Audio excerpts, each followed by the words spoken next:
নমস্কার, আমি doctor Manojendra Narayan Bhattacharya, consultant ENT head and neck surgeon. আজকে আমাদের খুব কমন একটা বিষয় নিয়ে আমরা আলোচনা করব। সেটা হলো মাছের কাঁটা গলায় যদি আটকে যায়। কারণ অনেকেরই মাছ খেতে খেতে বাঙালিদের মাছের কাঁটা একবারও কোনোদিন আটকায়নি তা তো নয়, কিন্তু আমরা ভাগ্যবান।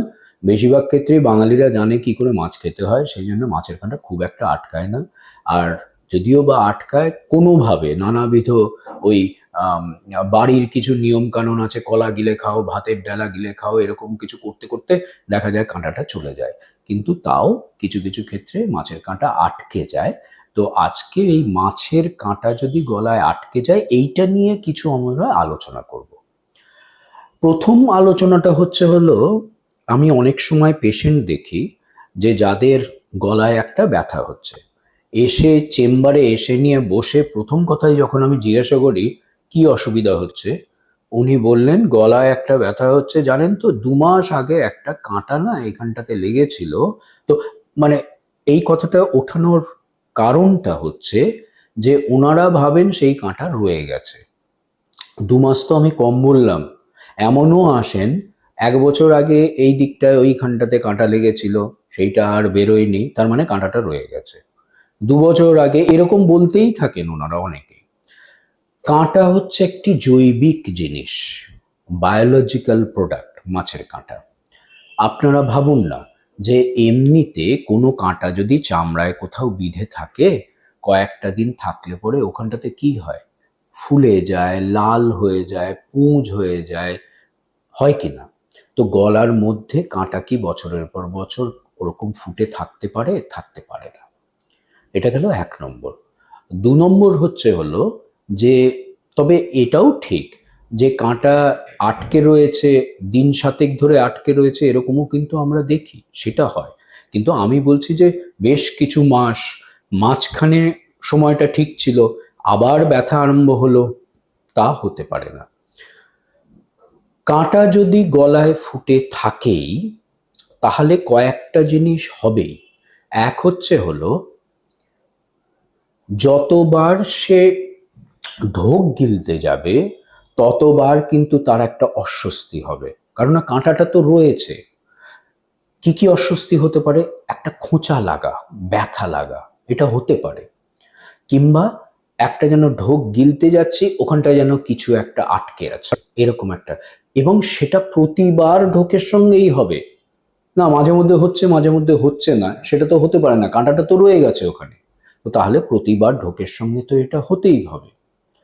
এবার আমরা অ্যাকচুয়ালি কি করি? আমরা অ্যাকচুয়ালি যেটা করি, মুখমণ্ডলের মধ্যে দেখি, বেশিরভাগ ক্ষেত্রেই দেখা যায় মুখমণ্ডলের মধ্যেই ওই টনসিলগুলো যেহেতু ফোলা ফোলা, ওইখানটাতে গিয়ে কাঁটাটা আটকে যায়। কিংবা ওই জিভের পেছনের দিকটা, খুব বেশি গভীরে নয়, পেছনের দিকটা, ওই জায়গাটায় কাঁটাটা আটকে যায়। কিন্তু এক এক সময় ঠিক খাবারটা ঢোকটা গেলার সময় কাঁটাটা আটকে যায়। তার মানে কি, জিভের একটু নিচের দিকে, শ্বাসনালীর যেখানটা আরম্ভ হচ্ছে তার আশপাশে, সেই জায়গাগুলোতে কাঁটাটা আটকে যেতে পারে। তখন যে ব্যথাটা, খোঁচা লাগাটা আরো একটু ডিপ কোথাও একটা হতে থাকে। আমাদের কাছে তো আউটডোরে ক্যামেরা থাকে, ওই ক্যামেরা দিয়ে আমরা দেখতে পাই।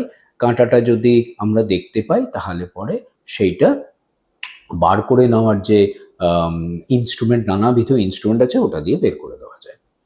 সমস্যাটা এক এক সময় হয় যে কাঁটাটা গেঁথে গেল, গেঁথে ঢুকে গেল, মানে বাহ্যিকভাবে আপনি দেখে বুঝতে পারছেন না কাঁটাটা আছে, কিন্তু কাঁটাটা ওই যে নরম মাংসপিণ্ডর মধ্যে গেঁথে পুরোটা ভেতরে ঢুকে গেছে।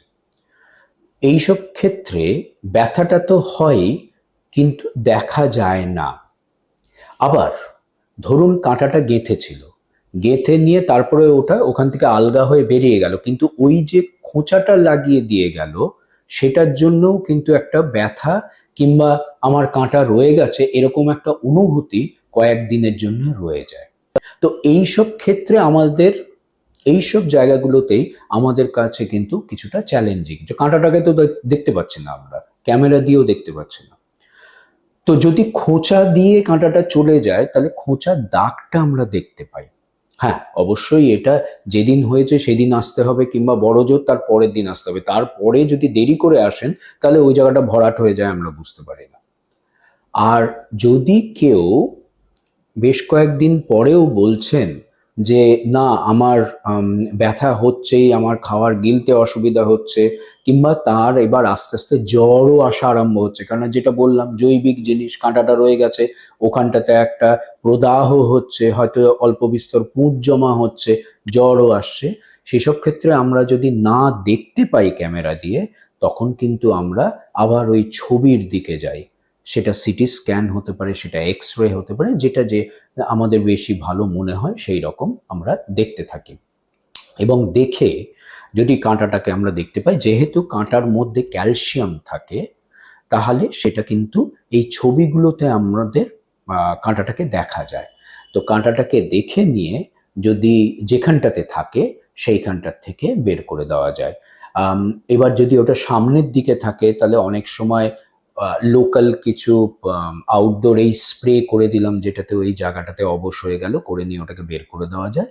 আর যদি দেখা যায় ওটা ডিপ এমন জায়গায় কিংবা ভেতর দিকে এমন জায়গায় যেখানটাতে আমরা নর্মালি পেশেন্ট জাগা অবস্থায় আমরা করতে পারবো না, তখন কিন্তু একটা অ্যানেস্থেশিয়া দিয়ে পেনে কম সময়ের জন্য, শর্ট অ্যানেস্থেশিয়া বলা হয়, দিয়ে নিয়ে কাঁটাটাকে বের করে দেওয়া হয়।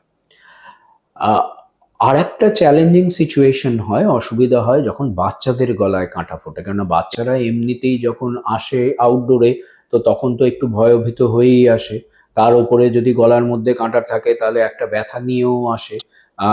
তারা খুব আম, আহ, সহজভাবে, যেরকম বড়রা একটু হাঁ করুন তো মুখের মধ্যে এটা দেখি, বাচ্চারা কিন্তু সেটা করতে দেয় না। তো এইসব ক্ষেত্রে এমনিতেও ডাক্তারি শাস্ত্রে একটা আছে যে holding the child, fixing the child, কিংবা লকিং দ্য চাইল্ড বলা হয়।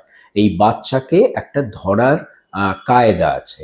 বাচ্চাকে কোলের মধ্যে বসিয়ে, যে বড় মানুষটি বাচ্চাকে কোলে বসাবে, বাচ্চাকে কোলে, এই ধরুন আমি বসে আছি, আমার কোলে বাচ্চাকে বসানো হলো, এইদিকে মুখ করে নিয়ে, বাচ্চার পাটা আমার দুটো পায়ের মধ্যে দিয়ে রইলো, আমি দুটো পা এরম করে বাচ্চার পাটাকে ধরে নিলাম, একটা হাত দিয়ে বাচ্চাটাকে জড়িয়ে ধরলাম, আর একটা হাত দিয়ে মাথাটাকে ধরে নিয়ে আমার বুকের সঙ্গে এরম করে রাখলাম।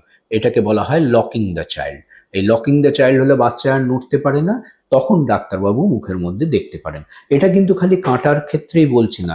আজকে ধরুন বাচ্চার গলায় ব্যথা হয়েছে, টনসিলের সমস্যা হচ্ছে, কিংবা বাচ্চার নাকের মধ্যে কোনো সমস্যা হয়েছে, আমাকে তো বাচ্চা দেখতে দেবে না, তো তখন কিন্তু এইভাবেই, কিন্তু এটা ডাক্তারি শাস্ত্রেই আছে, বাচ্চাকে ধরে নেয়, ধরে লকিং দ্য চাইল্ড করলে পরে আমরা দেখতে পাই, আর এইভাবে আমরা কাঁটাটাকে বের করে দিই। তো যাই হোক, কাঁটা নিয়ে কিছু কাটাছেঁড়া আমরা করলাম। কাঁটা নিয়ে হলে পরে আমরা কিভাবে বের করি সেটা বললাম, এবং সবসময় যে অনুভূতি থাকা মানেই কাঁটাটা আছে সেটা নয়, সেটা নিয়েও আমরা আলোচনা করলাম। তো যাই হোক, কিছুটা মাছের কাঁটা গলায় ফুটলে পরে, যেটা খুব কমন জিনিস আমাদের মধ্যে হতে পারে, কিংবা আমরা অনেক পেশেন্ট দেখি, সেটা নিয়ে আমরা কিছুটা আলোকপাত করলাম।